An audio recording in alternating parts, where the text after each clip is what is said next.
we're talking about words and how they can be used to help people and how they can be used to hurt people and delay progress. And when you say words, you mean people's own words of themselves?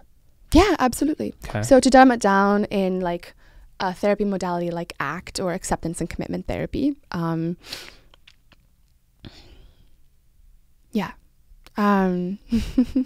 interesting modality. Very interesting. I struggled a lot with it at first. Essentially, when I say the word orange, what image comes to your mind? I thought of an orange. An orange. Yeah. Right. Okay. So, essentially I like asked you about this word. So like we're existing here in three different ways. Like one, I said this word, this sound, orange. When you hear this word, you can see this item, this orange, right, and it has this meaning. So it's like these three different worlds here. And it all depends on, so these things are fused to one another, these meanings and these sounds and these images. They're all fused to one another. And so when you say things about someone and you call them a word, it's like that word has a meaning, and it has a meaning as defined by that person and all of their experiences, right? Right. So yeah, for some people to call themselves an alcoholic might be destructive. I love it. You brought it right back around to my question. But for other people, being able to point out a problem using language and define the problem will help them access resources to help them no longer have this problem.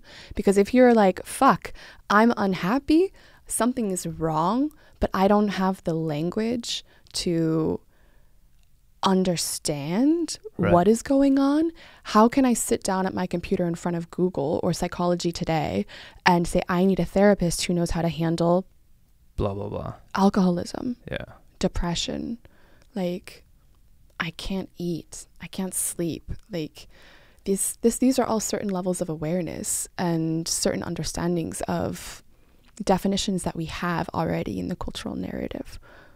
Fascinating. So that is really, really, really fascinating. I totally hear what you're saying. For some people, giving themselves a title can be a source of, not cultural narrative, maybe a script, I'm not sure. Yeah, it could be a source of, or the thing that's causing them not good stuff. And for other people, giving themselves a title is really nothing more, nothing less than calling things as they are and giving themselves the opportunity of addressing them. Yeah, absolutely. It's which is fascinating. And some of them really are still like culturally destructive. And that's why you get these movements about people trying to kind of like re-embrace kind of harsh or like traditionally negative words, like, yes, I am fat, or yes, I am blank. Like really trying to take these words and breathe a different life into them, so that way they can be used in ways and the definitions can be unfused to these negative ideas.